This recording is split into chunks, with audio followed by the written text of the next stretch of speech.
राधे राधे सभी को। आप सभी पर महादेव की कृपा ऐसे ही बनी रहे। आपने हमारी वीडियोस का वेट किया होगा बहुत, कुछ पर्सनल काम होने की वजह से वीडियो नहीं आ पा रही तो अब वीडियोस आएंगी, लेकिन थोड़ा टाइम लगेगा और आप सब ऐसे ही हमारे साथ बने रहे और आप सब पर महादेव की कृपा बनी रहे। तो चलिए स्टार्ट करते हैं। अध्याय 23, अलर्क की मुक्ति एवं पिता पुत्र के संवाद का उपसंहार। अलर्क की मुक्ति एवं पिता पुत्र के संवाद का उपसंहार। सुमति कहते हैं, तदंतर राजा अलर्क ने अत्रिनंदन दत्तात्रेय जी के चरणों में प्रणाम करके अत्यंत प्रसन्नता के साथ विनीत भाव से कहा, ब्राह्मण देवताओं ने मुझे शत्रु द्वारा पराजित कराकर जो मेरे समक्ष प्राणों को संशय में डालने वाला अत्यंत उग्र भय उपस्थित कर दिया, इसे मैं अपना परम सौभाग्य मानता हूँ। काशीराज का महान बलवैभव से संपन्न पराक्रम मेरा विनाश करने के लिए यहाँ प्रकट हुआ था, किंतु उसने मुझे आपके सत्संग का शुभ अवसर प्रदान किया। यह कितने आनंद की बात है। सौभाग्य से ही मेरा सैनिक बल घट गया, सौभाग्य से ही मेरे सेवक मारे गए, सौभाग्य से ही मेरा खजाना खाली हुआ, सौभाग्य से ही मैं भय को प्राप्त हुआ, सौभाग्य ने ही मुझे आपके युगल चरणों की स्मृति कराई और सौभाग्य से ही आपका सारा उपदेश मेरे चित्त में बैठ गया। ब्राह्मण सौभाग्यवश आपके संग से मुझे ज्ञान प्राप्त हुआ और सौभाग्य से ही आपने मुझ पर कृपा की। जब पुरुष के शुभ दिन आते हैं तब अनर्थ भी अर्थ का साधक बन जाता है। जैसे इस समय यह शत्रुजनित आपत्ति भी आपके समागम से उपकार करने वाली सिद्ध हुई। भगवान भाई सुबाहु तथा काशीराज दोनों ही मेरे उपकारी हैं, जिनके कारण मुझे आपके समीप आने का सौभाग्य प्राप्त हुआ। आपके प्रसाद रूपी अग्नि से मेरा अज्ञान और पाप जल गया। अब मैं ऐसा यत्न करूंगा जिससे फिर इस प्रकार दुख का भागी न बनूं। आप मेरे ज्ञानदाता महात्मा हैं, अतः आपसे आज्ञा लेकर मैं गार्हस्थ्य आश्रम का परित्याग करूंगा, जो विपत्ति रूपी वृक्षों का वन है। दत्तात्रेय जी बोले, राजेंद्र जाओ, तुम्हारा कल्याण हो। मैंने जैसा तुम्हें बताया है उसी के अनुसार ममता और अहंकार से रहित हो मोक्ष के लिए विचरते रहो। सुमति कहते हैं, दत्तात्रेय जी के यूं कहने पर राजा अलर्क ने उन्हें प्रणाम किया और बड़ी उतावली के साथ वे उस स्थान पर आए जहां उनके बड़े भाई सुबाहु और काशीराज मौजूद थे। महाबाहु वीरवर काशीराज के निकट पहुंचकर अलर्क ने सुबाहु के सामने ही हंसते हुए कहा, राज्य की इच्छा रखने वाले काशीराज, अब तुम इस बड़े हुए राज्य को भोगो, अथवा यदि तुम्हारी इच्छा हो तो भाई सुबाहु को ही दे डालो। काशीराज ने कहा, अलर्क तुमने युद्ध के बिना ही राज्य क्यों छोड़ दिया? यह क्षत्रिय का धर्म नहीं है और तुम क्षत्रिय धर्म के ज्ञाता हो। जब अमात्य वर्ग पराजित हो जाए तब राजा स्वयं ही मृत्यु का भय छोड़कर अपने शत्रु को लक्ष्य करके बाण का संधान करे और उसे जीतकर इच्छानुसार श्रेष्ठ भोगों का उपभोग करे, साथ ही परम सिद्धि के लिए बड़े बड़े यज्ञों का अनुष्ठान भी करता रहे। अलर्क बोले, वीर तुम्हारा कथन ठीक है। पहले मेरे मन में भी ऐसे ही विचार उठते थे, किंतु अब मेरी विपरीत धारणा हो गई है। इसका कारण सुनो। नरेश्वर, तुम्हारे भय से अत्यंत दुख पाकर मैंने योगीश्वर दत्तात्रेय जी की शरण ली और उनकी कृपा से अब मुझे ज्ञान प्राप्त हो गया है। समस्त इंद्रियों को जीतकर तथा सब ओर से आसक्ति हटाकर मन को ब्रह्म में लगाना और इस प्रकार मन को जीतना ही सबसे बड़ी विजय है। अतः अब मैं तुम्हारा शत्रु नहीं हूं, तुम भी मेरे शत्रु नहीं हो तथा ये सुबाहु भी मेरे अपकारी नहीं है। मैंने इन सब बातों को अच्छी तरह समझ लिया है। अतः राजन, अब अपने लिए तुम कोई दूसरा शत्रु ढूंढो। अलर्क के यूं कहने पर राजा सुबाहु अत्यंत प्रसन्न होकर उठे और धन्य धन्य कहकर अपने भाई का अभिनंदन करने के पश्चात वे काशीराज से इस प्रकार बोले, नृपश्रेष्ठ मैं जिस कार्य के लिए तुम्हारी शरण में आया था वह सब पूरा हो गया। अब मैं जाता हूं, तुम सुखी रहो। काशीराज ने कहा, सुबाहु तुम किस लिए आए थे और तुम्हारा कौन सा कार्य सिद्ध हुआ, यह बताओ। मुझे तुम्हारी बातों से बड़ा कौतूहल हो रहा है। तुमने मेरे पास आकर कहा था कि मेरे बाप दादों का बहुत बड़ा राज्य अलर्क ने हड़प लिया है, वह उनसे जीतकर मुझे दे दो। तब मैंने तुम्हारे भाई पर आक्रमण करके यह राज्य अपने वश में किया। यह तुम्हें कुल परंपरा से प्राप्त है, अतः इसका उपभोग करो। सुबाहु बोले, काशीराज मैंने जिस उद्देश्य से यह प्रयत्न किया था और जिसके लिए तुमसे भी महान उद्योग कराया वह बतलाता हूं, सुनो। मेरा यह छोटा भाई तत्वज्ञ होकर भी सांसारिक भोगों में फंसा हुआ था। मेरे दो बड़े भाई परम ज्ञानी हैं। उन दोनों को तथा मुझे भी हमारी माता ने जब बचपन में दूध पिलाया उसी समय कानों में तत्वज्ञान भी भर दिया।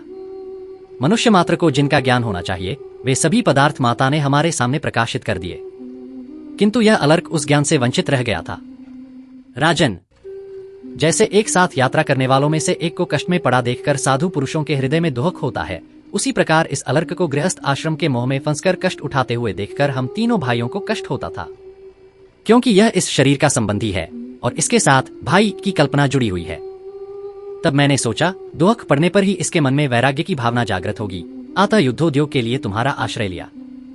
फिर इस दुहक से इसको वैराग्य हुआ और वैराग्य से ज्ञान की प्राप्ति हुई। इस प्रकार जो कार्य मुझे अभीष्ट था वह पूरा हो गया। अतः तुम्हारा कल्याण हो। अब मैं जाता हूं। मदालसा के गर्भ में रहकर और उसके स्तनों का दूध पीकर यह अलर्क दूसरी स्त्री के पुत्र द्वारा ग्रहण किए हुए मार्ग पर न जाए, यही विचार कर मैंने तुम्हारा सहारा लिया था। सो सब कार्य पूरा हो गया। अब मैं सिद्धि के लिए जाता हूं। नरेंद्र, जो लोग कष्ट में पड़े हुए अपने स्वजन, बंधु और सुहृद की उपेक्षा करते हैं, वे मेरे विचार से विकलेंद्रिय हैं। उनकी इंद्रियां, हाथ पैर आदि बेकार हैं। जो समर्थ सुहृद, स्वजन और बंधु के होते हुए धर्म, अर्थ, काम और मोक्ष से वंचित हो कष्ट भोगता है, वहां उसके वे सुहृद आदि ही निंदा के पात्र होते हैं। राजन, तुम्हारे संग से मैंने यह बहुत बड़ा कार्य सिद्ध कर लिया। तुम्हारा कल्याण हो। अब मैं जाऊंगा।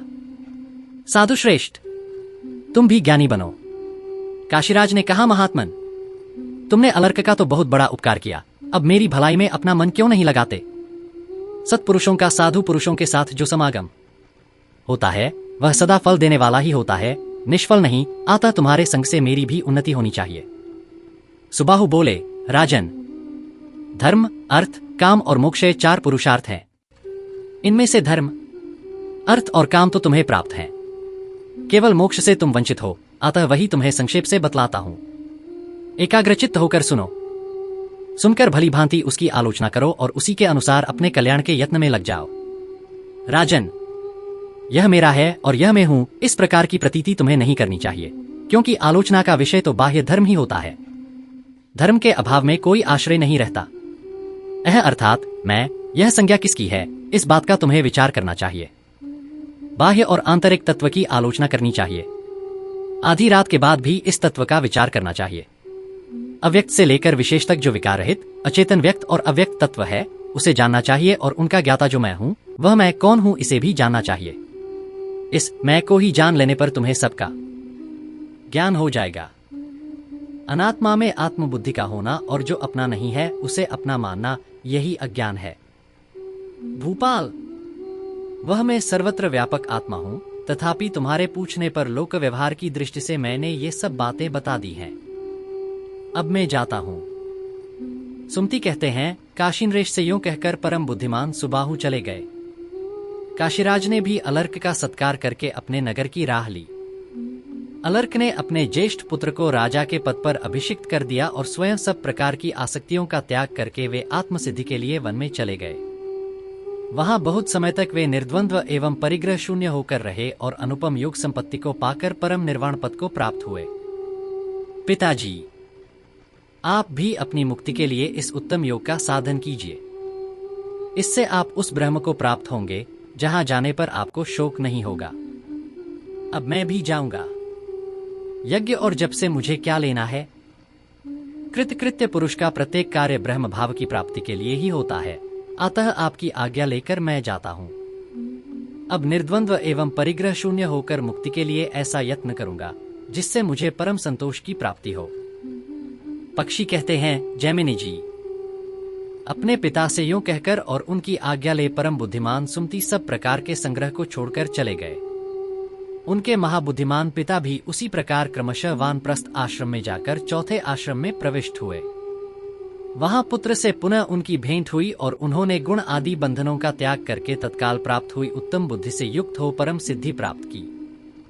ब्राह्मण, आपने हम लोगों से जो प्रश्न किया था उसका विस्तार पूर्वक हमने यथावत वर्णन किया। अब आप और क्या सुनना चाहते हैं? आप सभी को कौन सी पुराण या उपनिषद सुननी है, आप सभी हमें कमेंट बॉक्स के द्वारा बता सकते हैं। महादेव की कृपा आप पर बनी रहे। मिलते हैं अगली वीडियो में, तब तक लिए जय श्री राधे।